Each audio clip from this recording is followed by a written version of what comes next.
Vamos a orar, vamos a encomendarnos otra vez a las manos benditas de nuestro Señor. Padre, gracias te damos por tu misericordia, por la bondad tuya de concedernos, congregarnos, reunirnos con nuestros hermanos para seguir aprendiendo de tu santa y bendita palabra, para seguir siendo edificados conforme a la potencia, a la gloria que tú has puesto en tu santa y bendita palabra. Has elevado tu nombre y tu santa palabra por encima de todas las cosas. La palabra tuya está al mismo nivel de tu nombre. Por eso rebelarnos contra tu palabra es rebelarnos contra ti mismo. Tener en poco tu palabra es tenerte en poco a ti, Señor.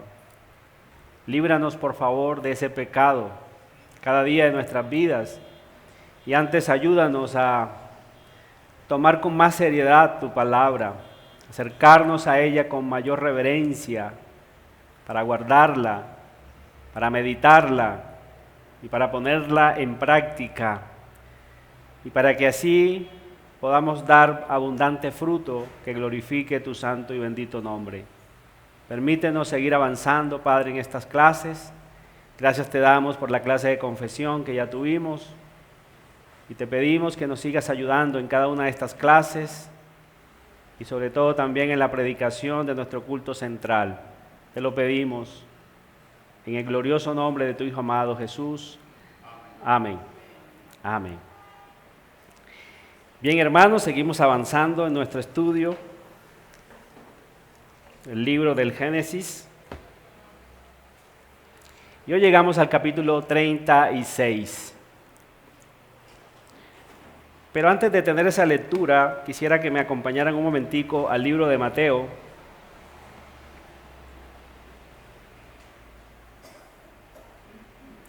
Libro de Mateo capítulo 16, versículo 24 en adelante dice: Entonces Jesús dijo a sus discípulos: Si alguno quiere venir en pos de mí, niéguese a sí mismo y tome su cruz y sígame. Porque todo el que quiera salvar su vida, la perderá, y todo el que pierda su vida por causa de mí, la hallará. Versículo 26 dice: Porque ¿qué aprovechará al hombre si ganare todo el mundo y perdiere su alma? ¿O qué recompensa dará el hombre por su alma? La respuesta a esas preguntas es: no hay nada que me pueda aprovechar en esta vida si al final de ella mi alma se pierde. Y con ese texto en mente quiero que leamos ahora sí el capítulo 36 del Génesis.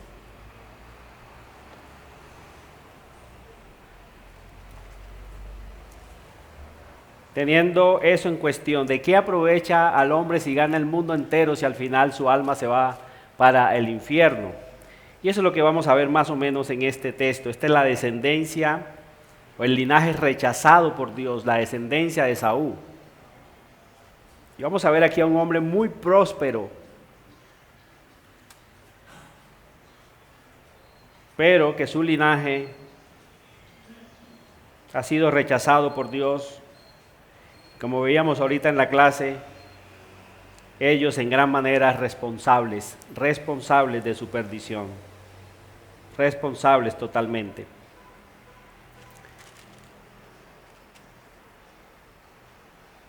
¿Estamos todos allí? Yo sé que las genealogías de pronto son lo que más pereza nos da leer de la Escritura, ¿cierto? Confiesen ese pecado, confiésenlo, es como que uno llega a las genealogías y como que le da ganas de voltear la página, sobre todo cuando llegamos allí a Primero de Crónicas, ¿cierto? Son casi 9 capítulos de mera genealogía. Y uno piensa cuando va ahí estudiando, uy, pero ¿por qué? ¿Cómo así a Jacob se le ocurrió tener 12 hijos y cada uno tiene una genealogía casi que interminable? Y unos nombres como feos, ¿cierto? Que uno no puede ni siquiera estar ahí anotando para ver si de pronto coge uno de esos nombres para colocarle a un hijo de uno. Entonces confesemos ese pecado, ¿cierto? Pero Acuérdese que como iglesia bíblica creemos en la inspiración plenaria y verbal de las Escrituras. Este texto tiene un propósito de estar aquí, ¿cierto? Y pensemos en esto, si el escritor santo se tomó el trabajo de escribir esos nombres allí con su pluma, nosotros podemos leerlo, ¿cierto? Es más fácil leerlos. Pero si es algo que yo sé que es un poco engorroso, ¿cierto? Leerlo, pero es palabra del Señor. Es la palabra del Señor y tenemos que leerla con igual detenimiento. Y más esta que es la descendencia de la rechazada, la descendencia de Saúl, la descendencia del linaje rechazado, ¿cierto? Si al menos fuera el del Mesías, pues, ¿cierto? Algunos se contentarían más, pero igual es palabra del Señor, es inspirada por Dios. Dice así este capítulo, lo vamos a leer todo. Dice, estas son las generaciones de Esaú, el cual es Edom. Esaú tomó sus mujeres de las hijas de Canaán, a Ada, hija de Elón, Eteo, a Olibama, hija de Aná, hijo de Zibeón, Ebeo, y a Basemat, hija de Ismael, hermana de Nabayot. Ada dio a luz a Esaú, a Elifaz y a Basemat, dio a luz a Reuel. Y a Olibama dio a luz a Jeús, a Jalam y a Coré. Estos son los hijos de Esaú que le nacieron en la tierra de Canaán. Y Esaú tomó sus mujeres, sus hijos y sus hijas, y todas las personas de su casa, y sus ganados, y todas sus bestias, y todo cuanto había adquirido en la tierra de Canaán, y se fue a otra tierra, separándose de Jacob, su hermano. Porque los bienes de ellos eran muchos, y no podían habitar juntos, ni la tierra en donde moraban los podía sostener a causa de sus ganados. Y Esaú habitó en el monte de Seir. Esaú es Edom. Estos son los linajes de Esaú, padre de Edom, en el monte de Seir. Estos son los nombres de los hijos de Esaú: Elifaz, hijo de Ada, mujer de Esaú; Reuel, hijo de Basemat, mujer de Esaú. Y los hijos de Elifaz fueron Temán, Omar, Sefo, Gatam y Cenaz. Y Timna fue concubina de Elifaz, hijo de Esaú, y ella le dio a luz a Amalek. Estos son los hijos de Ada, mujer de Esaú. Los hijos de Reuel fueron Nahat, Sera, Sama y Misa. Estos son los hijos de Basemat, mujer de Esaú. Estos fueron los hijos de Olibama, mujer de Esaú, hija de Aná, que fue hijo de Zibeón. Ella dio a luz a Jeús, Jalam y Coré, hijos de Esaú. Estos son los jefes de entre los hijos de Esaú, hijos de Elifaz, primogénito de Esaú, los jefes Temán, Omar, Sefo, Cenaz, Coré, Gatam y Amalek. Estos son los hijos de Elifaz en la tierra de Edom. Estos fueron los hijos de Ada. Y estos son los hijos de Reuel, hijo de Esaú, los jefes Nahat, Sera, Sama y Misa. Estos son los jefes de la línea de Reuel en la tierra de Edom. Estos hijos vienen de Basemat, mujer de Esaú. Y estos son los hijos de Olibama, mujer de Esaú, los jefes Jeús, Jalam y Coré.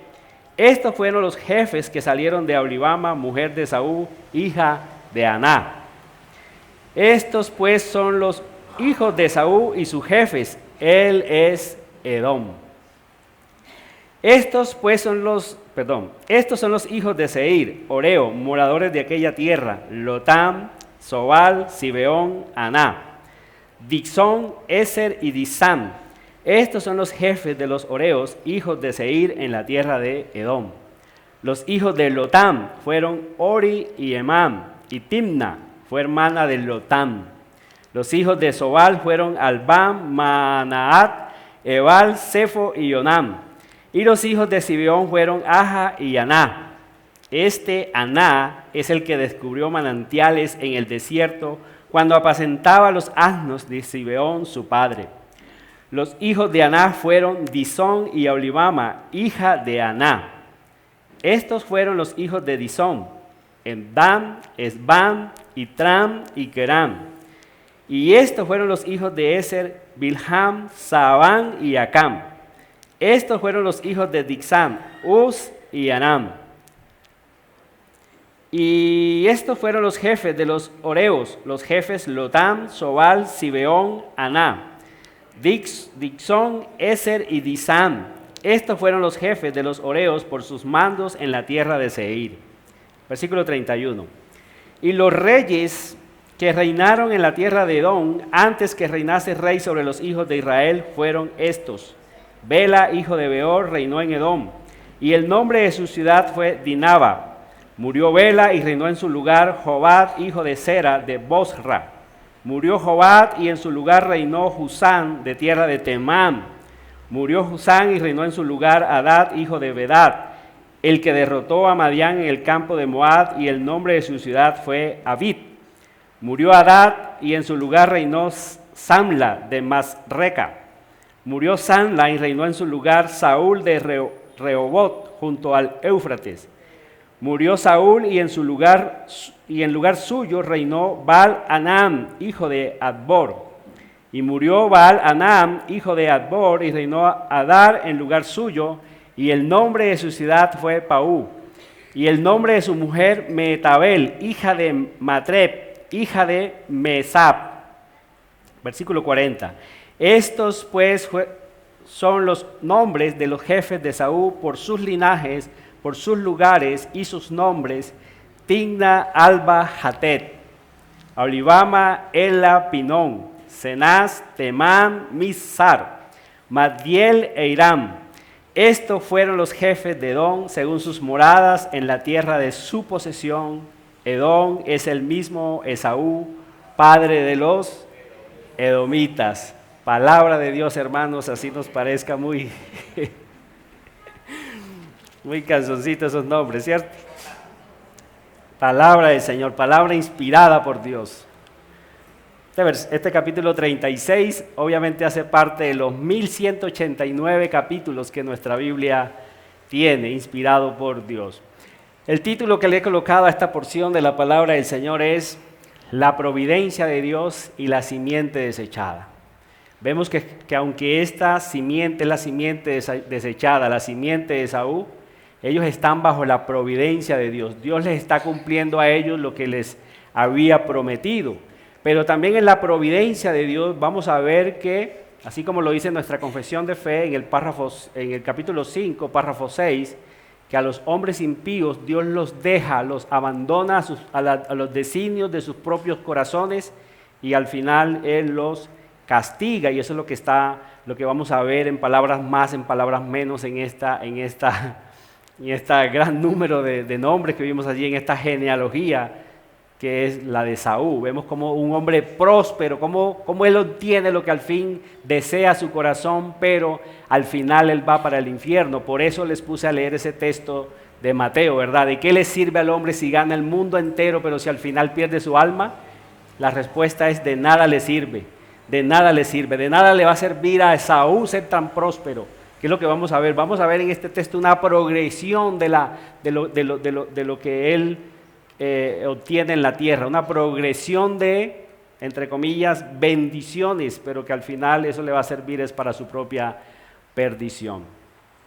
Quiero recordar la estructura del libro rápidamente. La estructura de nuestro libro se divide básicamente en tres grandes historias. Los que tienen buena memoria, cuando recordábamos, cuando mirábamos la introducción del libro, podemos recordar esas tres grandes historias. La primera va desde el capítulo 1 hasta el capítulo 11, versículo 9, y se conoce como la historia primigenia. ¿Se acuerdan? La historia primigenia va desde el capítulo 1 hasta el capítulo 11, verso 9. Y allí que se nos narró, pues vimos la creación, ¿cierto? Vimos la obra cumbre de la creación de Dios, que es el hombre, lo acabamos de ver, ¿cierto?, en la confesión de fe. Vimos la entrada del pecado, cómo entra la maldición, cómo Dios maldice la tierra a causa del pecado del hombre. Vemos la maldad en crecimiento, llega el diluvio, pero también vemos allí la promesa de Génesis 3:15, que es donde se desarrolla toda la historia bíblica. Por eso lo que decía Jader ahorita era muy importante. Si nos tumban al menos los 3 primeros capítulos del libro del Génesis, quedamos sin nada, porque lo que se escribe, lo que se dice de la Escritura, desde el capítulo 4 en adelante del libro del Génesis, es lo que pasó en esos 3 primeros capítulos. La segunda historia la encontramos desde el capítulo 11, versículo 10, hasta el capítulo 37, ya vamos a llegar ahí, versículo 1. Es decir, que hoy vamos a ver la última de esa historia que corresponde a esa otra estructura del libro, a ese otro componente del libro, y es la historia patriarcal. ¿Se acuerdan? La historia patriarcal. Esa viene desde el capítulo 11, el versículo 10, hasta el capítulo 37, versículo 1. Es la historia patriarcal. Hoy vamos a ver la última historia ya de esa estructura. Y vamos a entrar entonces desde el capítulo 37 del versículo 2 en adelante hasta el capítulo 50. Vamos a ver entonces la historia de José. La historia de José, una historia fascinante. Es importante que nosotros, mire cómo comienza nuestro capítulo 36, allí si ustedes lo pudieron leer. Dice, estas son las generaciones, ¿cierto? Ahí comienza esa frase diciéndonos eso. Estas son las generaciones. Y si se han dado cuenta, mis amados hermanos, es una frase que es muy repetitiva a lo largo de todo el libro, ¿cierto? Todo el libro se encuentra estructurado básicamente sobre esa palabra. Se encuentran 10 veces en todo el libro del Génesis. Aquí acabamos de leer la penúltima, la última la vamos a leer en el capítulo 37, versículo 2. Y eso se conoce como el Toledot, esa palabra que aparece ahí. Estas son las generaciones. Es un término hebreo que significa precisamente eso, generaciones o descendientes. Y se va a encontrar 10 veces en el libro. En Génesis 2.4 no lo vamos a leer por cuestiones de tiempo. En el 5.1 también lo leímos, 6.9, 10, el capítulo 10, el versículo 1, el capítulo 11, el versículo 10, el capítulo 11, el versículo 27, en el 25, el versículo 12, en el capítulo también 25, versículo 19, en el 36.1, que es esta que acabamos de leer, y en el 37.2. Es decir, se encuentra 10 veces esa palabra en todo el libro de Génesis. Y es muy importante que la tengamos en cuenta porque esa palabra es la que divide las secciones del libro. ¿Sí? Siempre que usted vea esa palabra allí en el libro de Génesis, estas son las generaciones porque va a dejar atrás una historia y ya va a entrar a otra. Y eso lo podríamos comprobar, pero no tenemos ya tiempo para eso, ¿cierto? Pero confío en que ustedes son buenos estudiantes, ¿no? Estamos en una clase y van recordando y tomando allí anotaciones. Las genealogías son de dos tipos básicamente en la Biblia. Hay una que se llama la lineal, que relata la historia de los antepasados de un pueblo en dirección a una meta o a una persona. Esa es completa. La de Cristo, por ejemplo, es lineal, ¿cierto? La de Cristo es lineal, comienza desde Adán por la línea de Set y llega hasta Cristo. Esa es una genealogía lineal. Y hay otra que es segmentada, esa se llama así, precisamente así, es por segmentos, que es esta que acabamos de leer.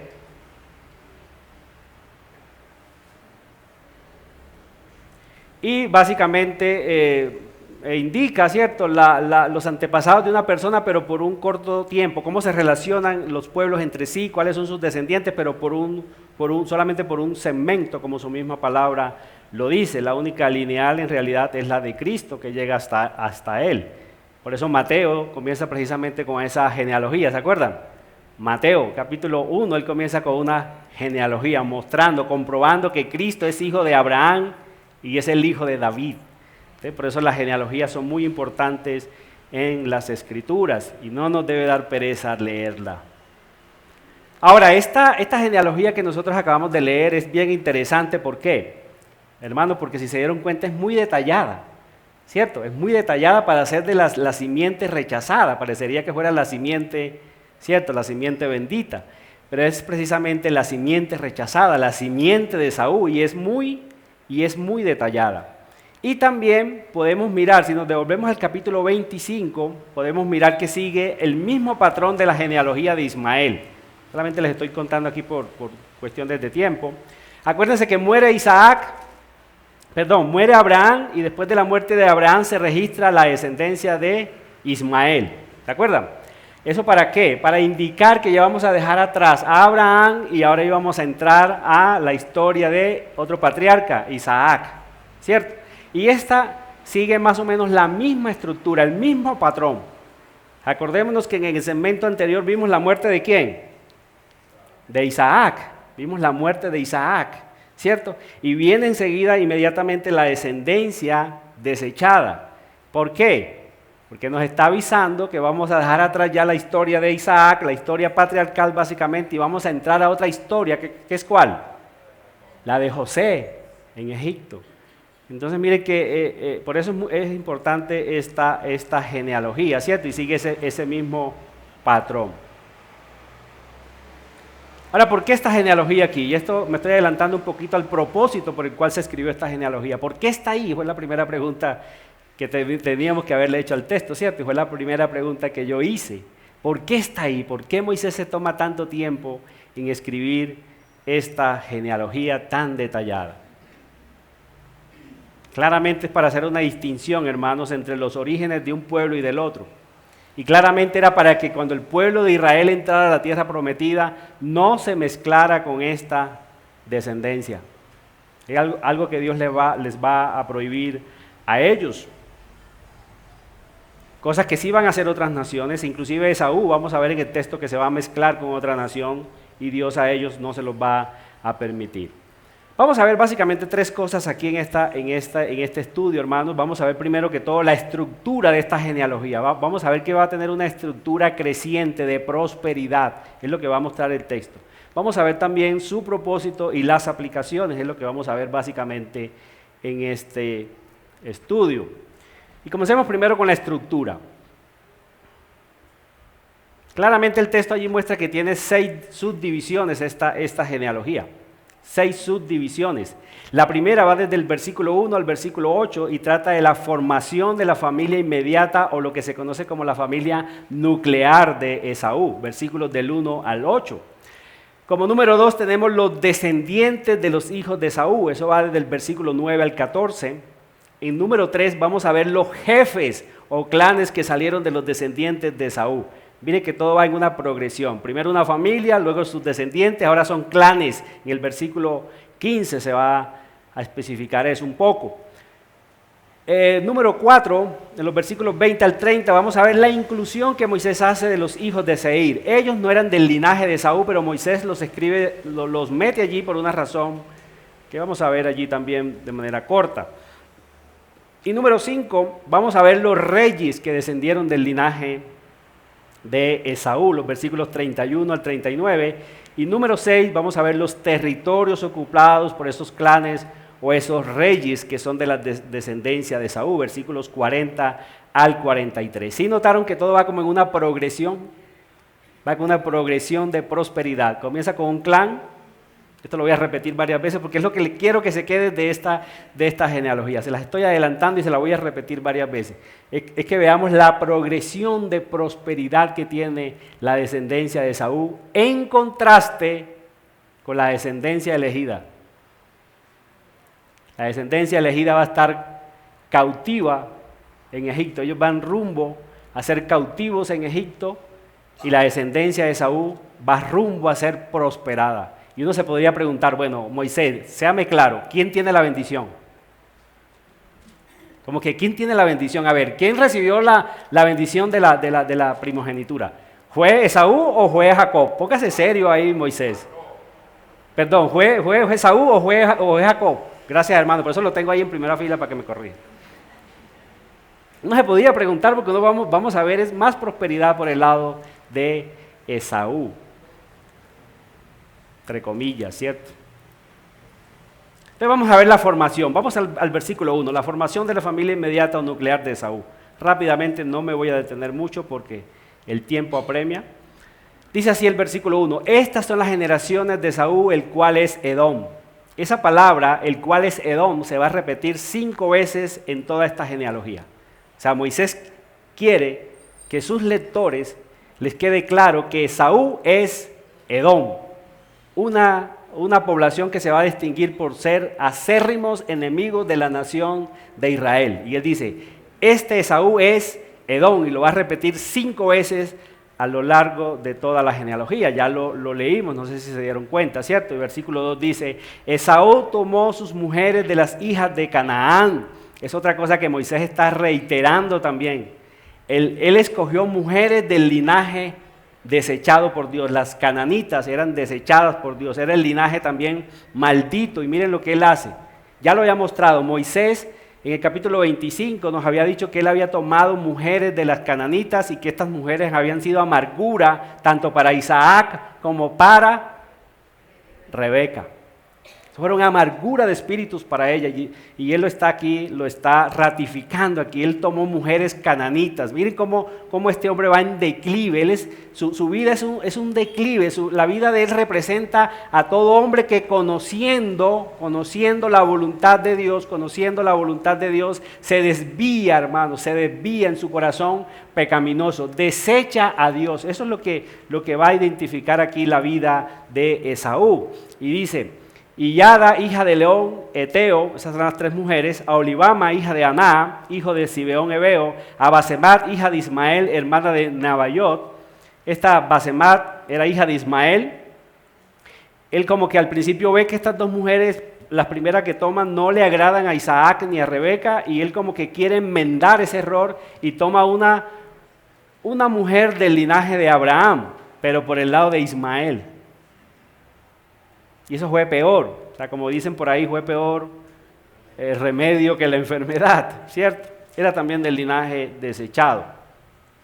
Dice el versículo 5, y a Olibama dio a luz a Jeús, a Jalam y a Coré. Él va a tener 5 hijos, ahí están los 5 hijos.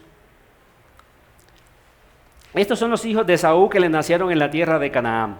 Ahora en los versículos 6, 7 y 8, ¿qué vamos a ver? Vamos a ver que son muy trascendentales estos versículos. Nos van a decir mucho, aunque son cortos, nos van a decir mucho de Esaú. Miren el versículo 6.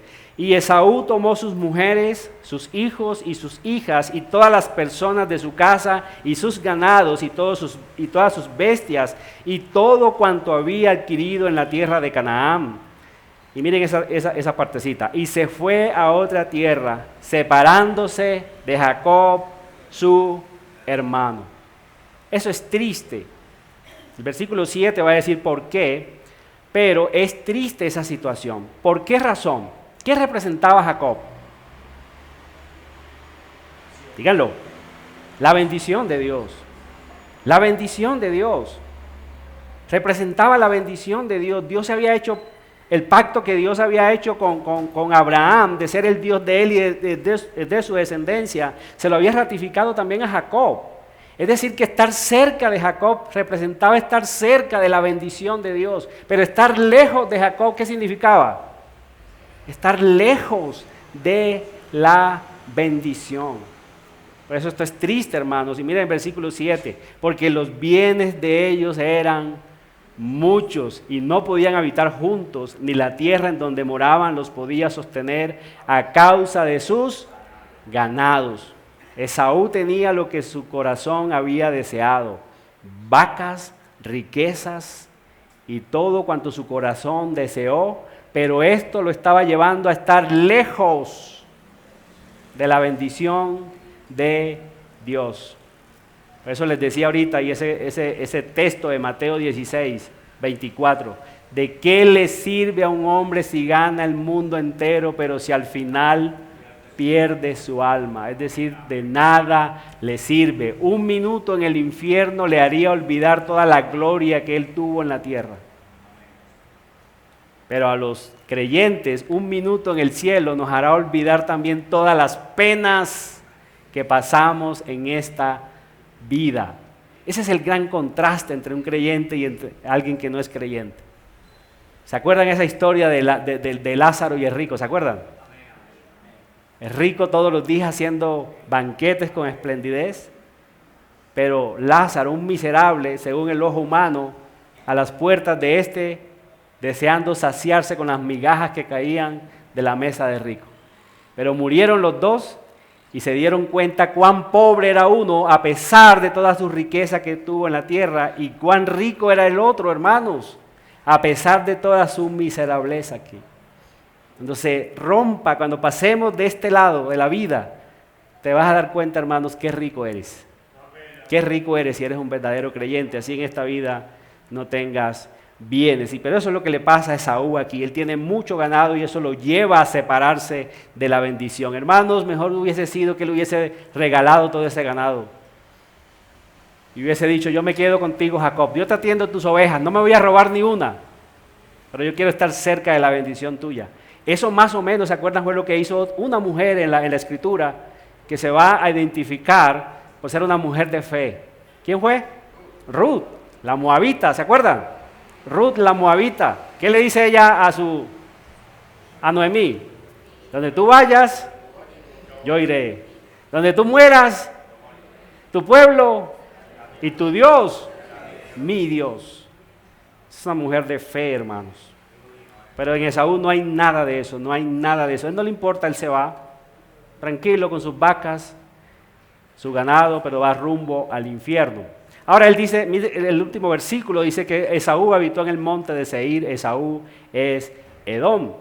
Él se va allí, lo que veíamos ahorita, él decide irse allí, pero en la providencia de Dios, Dios estaba orquestando esto. Inclusive Dios había decidido darles ese monte a ellos, eso lo podríamos comprobar en Deuteronomio 2:5. El monte de Seir Dios se los había dado a ellos. Ok, vamos a la estructura número 2, la subdivisión número 2, perdón. Los descendientes de los hijos de Esaú. Vamos a ver ahora los descendientes de esos hijos que él tuvo. Versículo 9. Estos son los linajes de Esaú, padre de Edom, en el monte de Seir. Estos son los nombres de los hijos de Esaú. Elifaz, hijo de Ada, mujer de Esaú. Reuel, hijo de Basemat, mujer de Esaú. Y los hijos de Elifaz fueron Temán, Omar, Sefo, Gatán y Cenas. Anoten allí para que le pongan un nombre a eso a los hijos. Versículo 12. Y Timna fue concubina de Elifaz, hijo de Esaú, y ella le dio a luz a Amalec. ¿Se acuerdan de Amalec? ¿Quién va a ser Amalec? Uno de los enemigos también del pueblo de Israel. Estos son los hijos de Ada, mujer de Saúl. Los hijos de Reuel fueron Naat, Sera, Sama y Misa. Estos son los hijos de Basemat, mujer de Saúl.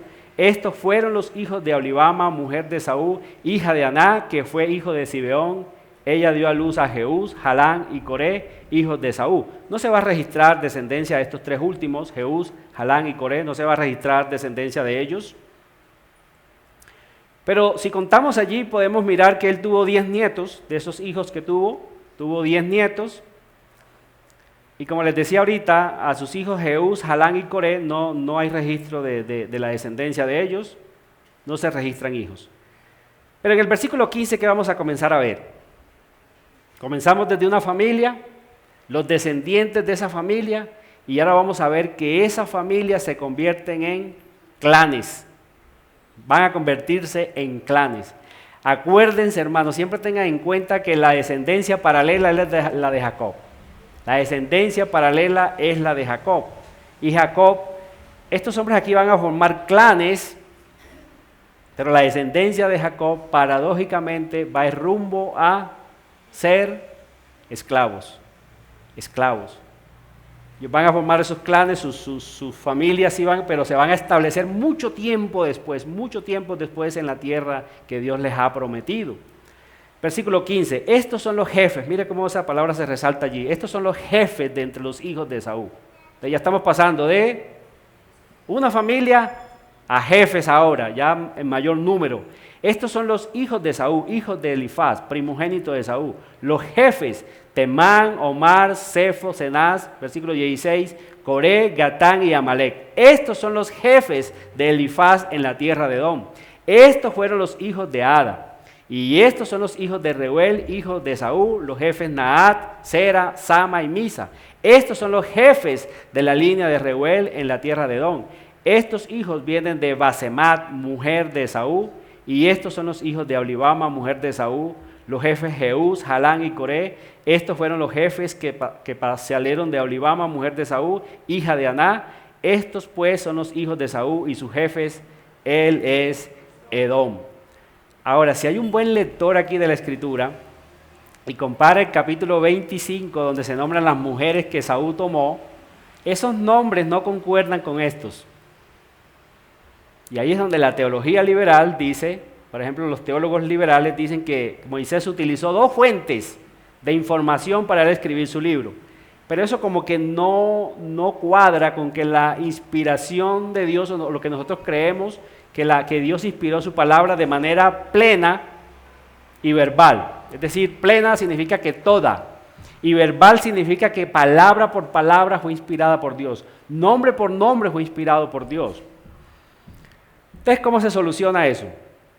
Si han notado, y se los dije ahorita, el texto va a decir que Esaú es Edom, 2 veces, 5 veces lo va a decir. Es decir, que Esaú tenía un nombre cananeo y va a adquirir otro nombre después que se va de Canaán. Y es lo mismo que sucede con las mujeres. Ellas tienen un nombre cananeo, pero van a tomar otro cuando se van de la tierra de Canaán para habitar en las tierras que habitaban los hijos de Seir, ¿cierto? Entonces esa es la interpretación más correcta que le podemos dar a ese texto. Tenían varios nombres. ¿Qué vamos a ver a continuación?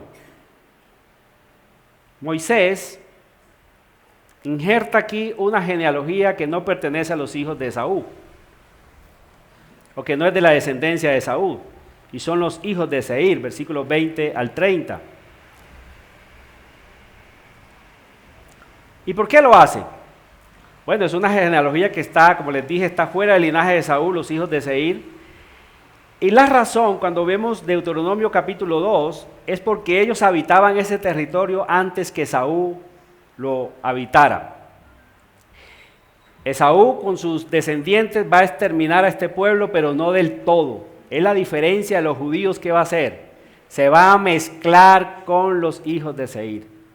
Algo que Dios le va a prohibir a su descendencia, al linaje real, al linaje escogido. Dios les prohíbe eso, pero Esaú en su pecado, él sigue cometiendo pecado tras pecado, en su linaje de la misma manera. Ellos se mezclan con este pueblo, de tal manera que si seguimos el relato bíblico vamos a ver varias veces que el nombre de estos dos se intercambian. A veces se dicen los edomitas o a veces los hijos de Seir o los de Seir, pero se refiere al mismo territorio porque ellos se mezclan. Y eso es lo que vamos a ver aquí en esta genealogía, que son de los hijos de Seir, versículo 20. Estos son los hijos de Seir, Oreo, moradores de aquella tierra, Lotán, Sobal, Zibeón, Aná, Dixón, Eser y Disán. Estos son los jefes de los Oreos, hijos de Seir en la tierra de Edom. Los hijos de Lotán fueron Ori y Emán, y Timna fue hermana de Lotán. Los hijos de Sobal fueron Albam, Maaat, Ebal, Sefo y Onam. Y los hijos de Zibeón fueron Aja y Aná. Este Aná es el que descubrió manantiales en el desierto cuando apacentaba los asnos de Zibeón, su padre. Moisés hace este detalle, mete allí ese detalle, ¿cierto? Que es como un descanso también cuando nosotros estamos leyendo una genealogía, cuando meten siquiera un comentario hace Moisés aquí. Me imagino que, o podemos mirar que en el contexto que Moisés estaba escribiendo, este era un relato muy conocido, una historia muy conocida. Este hombre estaba apacentando las ovejas de su padre y encontró manantiales de agua, y todos sabían el nombre de él. Dice que este es Aná, ese que descubrió esos manantiales cuando apacentaba los asnos, dice que oveja, pero eran asnos, de Zibeón su padre. Versículo 25. Los hijos de Aná fueron Dixón y Olivama, hija de Aná. Estos fueron los hijos de Dixón, Eddam, Esbam, Itram y Keram. Y estos fueron los hijos de Eser, Bilham, Sabán y Acam. Estos fueron los hijos de Dixán, Uz y Aram. Y estos fueron los jefes de los Oreos, los jefes Lotán, Sobal, Zibeón, Aná, Dixón, Eser y Disán. Estos fueron los jefes de los Oreos por sus mandos en la tierra de Seir. Ahora, desde el versículo 31 al 39, ¿qué vamos a ver? Acuérdense que comenzó con una familia, luego esa familia ya se convirtió en clanes, esos clanes van a tener jefes. ¿Y qué es lo que nos va a mostrar Moisés aquí con este relato desde el versículo 31? Que esos clanes ahora se convierten en reyes. Familia, clanes, y ahora van a ser reyes. Y miren la nota que Moisés hace en el versículo 31.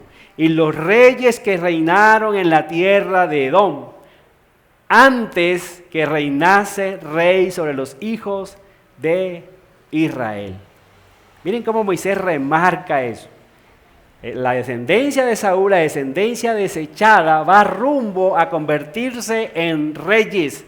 Su linaje van a ser reyes antes que los hijos de Israel. Los hijos de Israel demoran cientos de años después para convertir el primer rey, que es Esaú, y luego David. Son casi 400 años, ellos van a estar en cautiverio. luego 40 años en el desierto, casi otros 400 años en el periodo de los jueces hasta tener el primer rey. Es decir, estamos hablando casi de 900 años después. 900 años después Israel va a tener el primer rey. Y ellos lo van a tener mucho antes. Por eso Moisés mete esa nota allí. Miren cómo él va en prosperidad. Él va en prosperidad, parece que fuera más rápido, y va más rápido, en efecto, que la descendencia bendita, la descendencia de Jacob. Dice, y estos fueron, versículo 32, Bela, hijo de Beor, reinó en Edom, y el nombre de su ciudad fue Dinaba. Murió Bela y reinó en su lugar Jobat, hijo de Zera. Hago una anotación aquí con ese nombre de Jobat. Algunos creen, estudiosos serios, creen que este Jobat fue Job, por el nombre. Job es un diminutivo de Jobat. Y Job, según su libro, podría ser un rey. Él era el mayor de todos los orientales, dice su libro. Y es muy probable que sí, que así sea. También siguieron allí, se nombró a Uz. Y Job era de Uz. Y en Lamentaciones también vamos a ver que ese territorio de Uz pertenecía a Edom. O sea, Job era un edomita. No lo podemos comprobar así con un texto específico, pero hay mucha probabilidad. Hay mucha probabilidad que Dios haya salvado el linaje de Esaú a un hombre llamado como Job y a sus amigos. Es muy probable, muy probable. Acuérdense que la gracia de Dios es inconmensurable. Y el propósito de Dios cuando llama a Abraham, acuérdense que era de bendecir a toda la familia de la tierra en la descendencia o en el descendiente de Abraham. Así que hay mucha posibilidad, no lo podemos comprobar a ciencia cierta, pero hay mucha probabilidad. Dice que este Jobat, hijo de Zera, era de Bosra, versículo 34, murió Jobat y en su lugar reinó Husam de tierra de Temán, murió Husam y reinó en su lugar Hadad, hijo de Bedad, el que derrotó a Madián en el campo de Moab. Es otro comentario que Moisés hace allí. Y el nombre de su ciudad fue Abid. Murió Hadad y en su lugar reinó Samla de Masreca. Murió Samla y reinó en su lugar Saúl de Rehobot, junto al Éufrates. Murió Saúl y en lugar suyo reinó Baal Anán, hijo de Abor. Y murió Baal Anán, hijo de Abor, y reinó Adar en lugar suyo, y el nombre de su ciudad fue Paú, y el nombre de su mujer Metabel, hija de Matred, hija de Mesabat. Pero miren ese nombre en el versículo 39, miren la decadencia del linaje de Esaú. Murió Baal Anán, acuérdense, Baal, ¿quién era Baal? Es un dios de la mitología cananea. En los tiempos del profeta Acab, ¿se acuerdan? Más que todo, se consideraba que era el dios de la fertilidad, de las lluvias, de las tormentas. Él controlaba eso. Acuérdense que las naciones cananeas, ellos tenían varios dioses porque ellos no creían en la suficiencia de un solo dios. Ellos tenían un dios para todo, ¿cierto? Tiene que haber un dios que controle las lluvias, tiene que haber otro que controle acá las vacas, por eso tenían diferentes dioses. Entonces, pero lo que quiero que miren es esa decadencia del linaje de Saúl. En la decadencia del linaje de Saúl va a haber un descendiente que va a tener un nombre de un dios pagano, Baal Anam. Y ya por último, que vamos a ver, hermanos, los territorios ocupados por estos clanes. Ahora, estos reyes, ¿qué necesitan? Pues territorios, ¿cierto? Estos clanes, ¿qué necesitan? Territorios. Pero una vez más, acuérdense que los hijos de la promesa van a estar esclavos. Casi 500 años después es que ellos van a estar en su territorio, en su tierra prometida.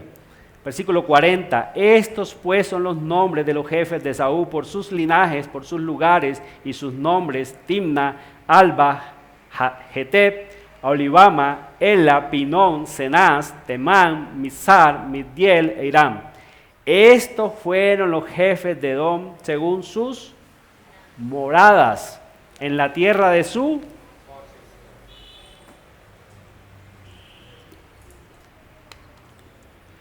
Moisés remarca eso allí, hermanos. Ellos van a estar en la tierra de su posesión antes que la descendencia bendita va a estar en la tierra que Dios les ha prometido. Van a estar mucho tiempo antes. Y sigue terminando, nuestro relato termina diciendo que Edom es el mismo Esaú, padre de los edomitas.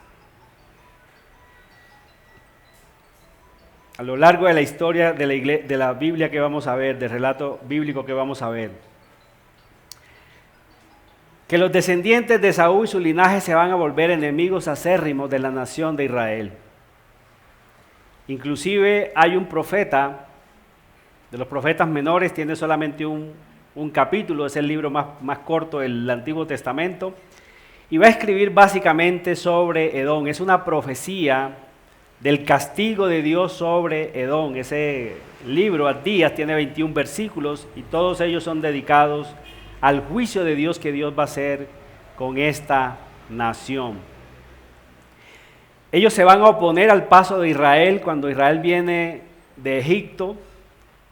Ellos van rumbo a la tierra prometida, vienen sedientos, vienen hambrientos. Ellos les piden el favor que los dejen pasar. Y no solamente les piden el favor, sino que Moisés les dice que ellos van a pagar inclusive lo que consuman en territorio de Edom. Ellos le ofrecen, no va a ser de gratis, nosotros te los vamos a pagar.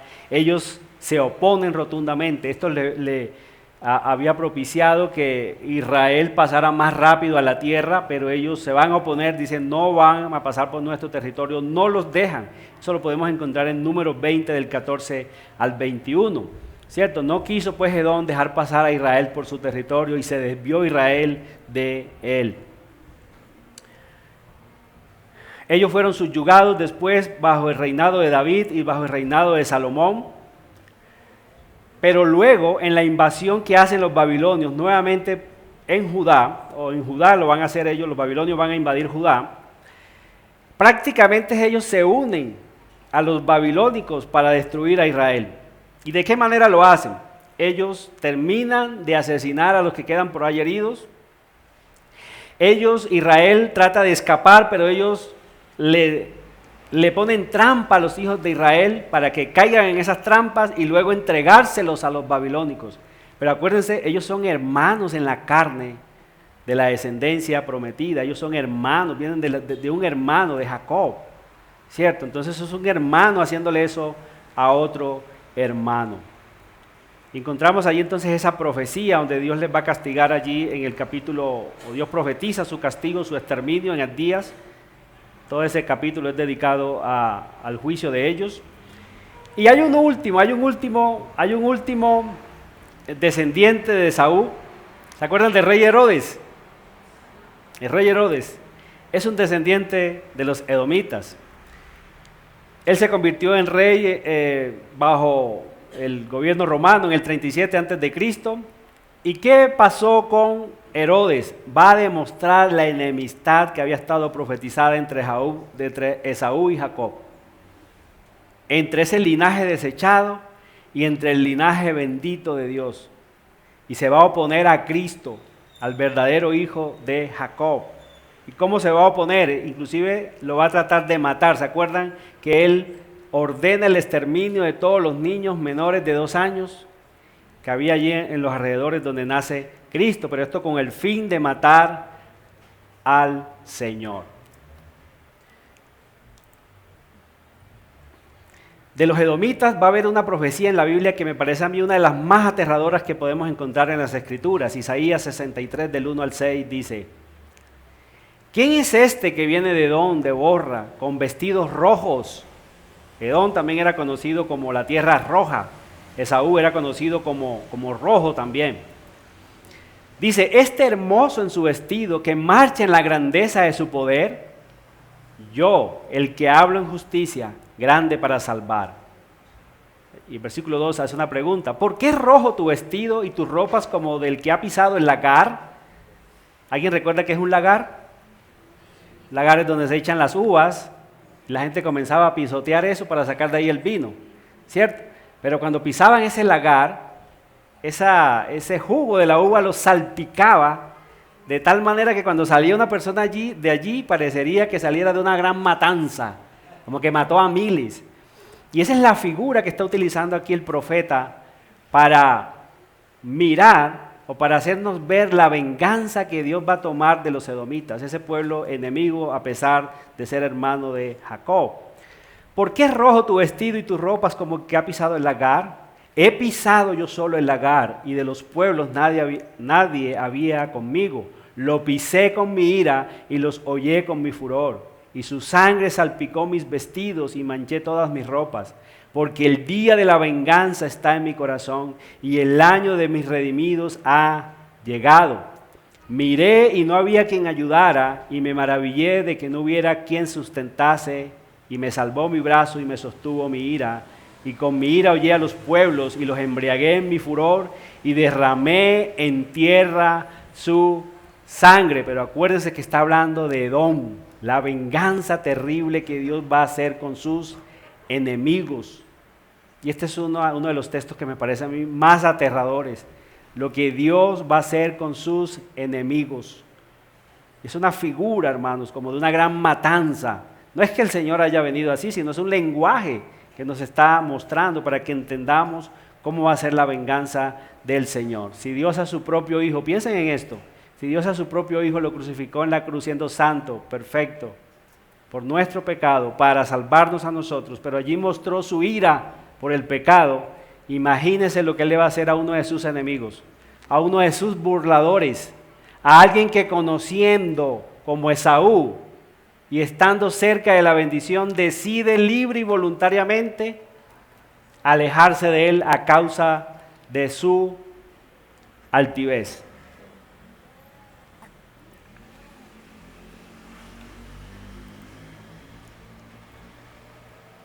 Un momentico, mi hermano, que me...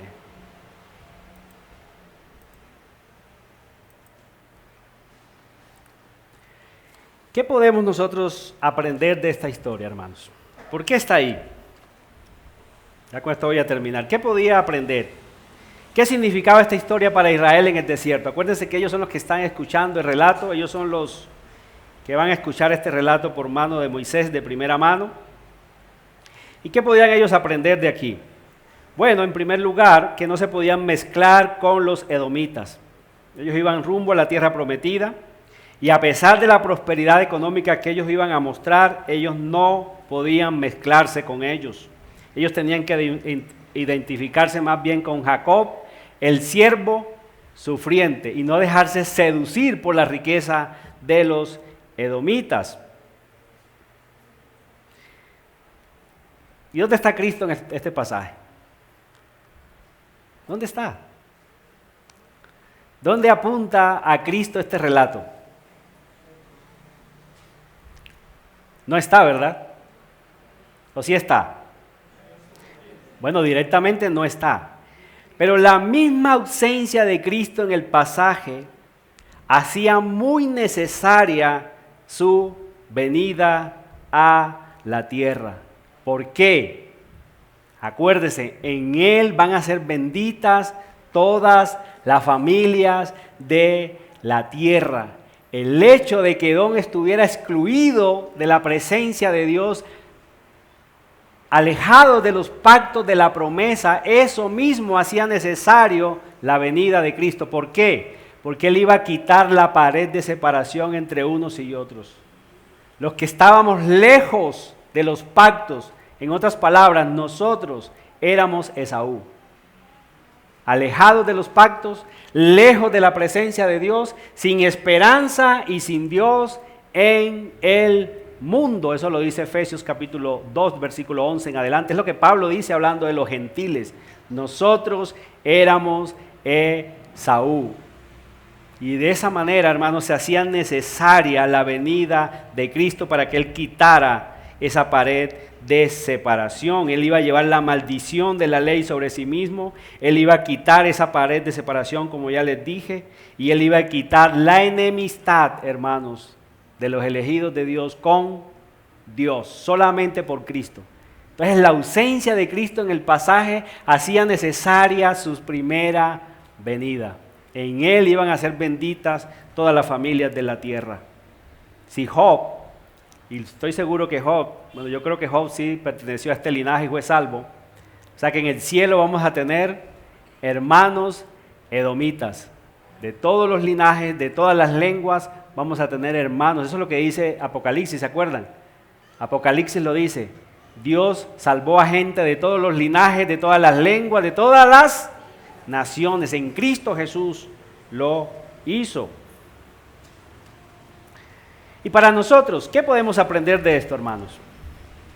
¿Qué podemos aprender de esta genealogía? ¿Qué fue lo que vimos aquí? Una proyección, ¿cierto?, del esplendor de Esaú. Repito, comienza con una familia, después se convierte en clanes, después ahora son reyes y ahora tienen tierras donde van a estar sus ganados y toda su riqueza. ¿Y qué podemos nosotros aprender de esa historia entonces? Hermanos, que nunca debemos de pensar que la bendición de Dios se evidencia en bienes materiales. Y otra vez recuerden la historia de Lázaro y el rico. No es que hagamos aquí una apología entonces de la pobreza, que todos los pobres son salvos, no es lo que estamos diciendo. Lo que estamos diciendo es que la riqueza material no es una evidencia de la prosperidad y el favor real de Dios en la vida de una persona. ¿Quién era más rico, Lázaro o el rico? Lázaro cuando muere se da cuenta qué rico es. Hermano, qué ultramillonario eres en términos espirituales si tú eres un verdadero creyente. Aunque aquí no tengas una casa propia, aunque no tengas un carro propio, aunque pagues un mes de arriendo y estés pensando ya en el otro, ¿y cómo pago el otro? Jacob y su linaje van rumbo a ser esclavizados. Esaú está tomando posesión de tierras, sus ganados, todo. Sin embargo, el que tenía la bendición de Dios era Jacob. Jacob tenía la bendición de Dios, tenía la bendición de la primogenitura, portaba el favor inmerecido de Dios para su vida. Su vida caracterizada por sufrimientos, como lo vimos en la clase pasada. Su linaje también iba a ser rumbo a ser esclavizado. Esaú aparentemente tenía más bendiciones que Jacob. Esaú era un hombre exitoso según el ojo humano. Quien veía a Esaú era un hombre exitoso según el contexto en que estamos, ¿cierto? Un hombre bendecido, un hombre, pero iba rumbo al infierno. ¿De qué le sirve a un hombre ganar el mundo entero si al final se pierde eternamente? Inclusive podemos mirar, hermanos, que sus bienes materiales eran una manera del juicio de Dios sobre él. Alguien dijo que cuando Dios quiere castigar a alguien, le concede los deseos pecaminosos de su propio corazón. Cuando Dios quiere destruir a una nación, cuando Dios quiere destruir a una persona, ¿sabe qué dice? Concedido lo que deseas. ¿Quieres eso? Concedido. Lo hizo con los escribas y fariseos, ¿se acuerdan? Ellos creían aplauso, por eso daban ofrendas delante de las personas, oraban en público para ser aplaudidos. ¿Y qué dijo el Señor? Esa es la recompensa de ustedes. Concedido. Concedido. ¿Qué quiere Esaú? Él quiere riquezas, él desprecia la primogenitura. ¿Para qué quiero yo la primogenitura? ¿Para qué quiero la bendición si igual voy a morir? Y él no mira más allá de esta tierra. Es un corazón totalmente terrenal. Y Dios dice concedido, concedido. Y esa es una manera del juicio de Dios terrible, hermanos. Qué bueno cuando Dios nos castiga. Qué bueno cuando Dios destruye en aquello en lo que confiamos. Qué bueno que Dios nos arrastre mejor, hermanos, si nuestra alma ha de ser salva. Porque de allí, de donde estamos arrastrados muchas veces, hermanos, es cuando únicamente podemos observar que lo único que tenemos es a Él. Y no confiamos en nosotros mismos, no confiamos en nuestras posesiones. Ese versículo 6 dice que él se fue, Esaú se fue por sus ganados, ya no podían habitar juntos, y era cierto, en alguna manera. Pero esa bendición se convierte en su propia maldición, él se va lejos. Hermanos, pero recordemos, Esaú, por 15 años, los 15 primeros años de Esaú, ¿sabe a quién tuvo de abuelo? Abraham. Si hacemos la cuenta cuando Abraham muere y cuando nacen los hijos de Isaac, Abraham demora 15 años en vida con ellos. Imagínense ustedes tener un abuelo como Abraham, el padre de la fe.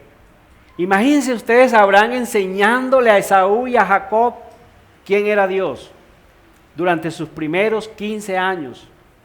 Jóvenes, eso es muy importante que lo tengamos en cuenta. Si tus padres te enseñan el Evangelio, si tus padres te predican la Biblia, si tus padres a pesar de sus errores te predican, y creo que lo hacen la gran mayoría que está aquí, qué triste es que tú un día decidas irte como Esaú, lejos de la bendición de tus padres, que es Cristo Jesús. Te espera un juicio terrible. Es un juicio terrible. Vas rumbo al infierno. Y otra vez repito, ¿de qué le sirve a un hombre si gana el mundo entero, pero si al final su alma se pierde? ¿Dónde quedaron los reyes de Esaú? ¿Dónde quedó su linaje? ¿Dónde quedaron sus riquezas? Si al final él va para el infierno. Y hay una gran paradoja, hermanos, que nosotros podemos encontrar en nuestra vida cristiana. Y es que el mal que Dios permite a los hijos de Dios resulta para bendición. Y el bien que Dios concede en su providencia a los impíos les sirve de maldición. Salmo 73 es un salmo que yo les invito a que lean continuamente. Salmo 73. El salmista allí va a decir que tuvo envidia de los malos, de los impíos, porque prosperan. Pero ¿en qué termina esa prosperidad de ellos? En arrogancia, en altivez. Ellos no tienen en cuenta a Dios. Y Él es un miserable, dice. Yo solamente he tenido males, pero ese mal que Dios permite en Él, a lo último, Él mira y Él dice, oh, ¿a quién tengo yo en los cielos sino a ti? Y fuera de ti nada deseo en la tierra. El mal de los hijos de Dios resulta para bien, el bien de los hijos del diablo resulta para su propia maldición. Los vuelve arrogantes, los vuelve independientes de Dios. En cambio que los sufrimientos, hermanos, las tristezas que Dios nos permite pasar en la vida, Jacob va rumbo a ser esclavizados. Ellos desde allí, desde esa esclavitud, ¿qué van a hacer? Van a clamar a Dios, van a clamar a Dios. Mientras Esaú con toda su prosperidad, Dios no está en ninguno de sus pensamientos. Esta es la gran enseñanza, hermanos, de esta genealogía. Eso es lo que quería que se quedara en sus corazones. ¿De qué le sirve a un hombre como Esaú haber ganado el mundo entero si al final se perdió? En cambio que los esclavizados, los que van a ser esclavizados, maltratados, ellos cuentan con la bendición de Dios y ellos desde esa instancia ellos pueden clamar a Dios y depender solo de Él. Oremos. Padre, gracias te damos por tus bendiciones. Gracias por tu palabra, gracias por tus maravillas. Sigue edificándonos, oh Dios, sigue prosperando nuestras vidas en Cristo Jesús. Ayúdanos a quitar la mirada de las cosas que se ven, que son temporales. Y ayúdanos a mirar las cosas eternas, las que no se ven, pero que son más confiables en ti que cualquier otra cosa. Gracias te damos en Cristo Jesús. Amén.